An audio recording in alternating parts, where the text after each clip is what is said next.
ওই দেখা যায় একটা তাল গাছ।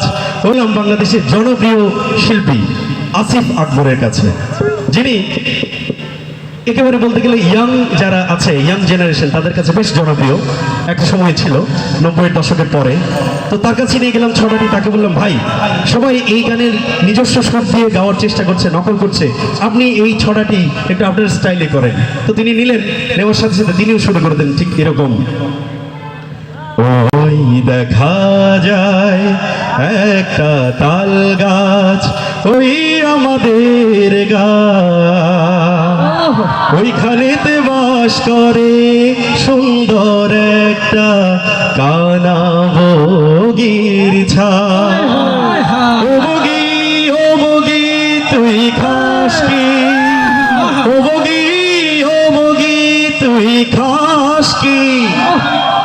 এই ছিল শিল্পী আসিফ আকবরের সাথে আমার অভিজ্ঞতা।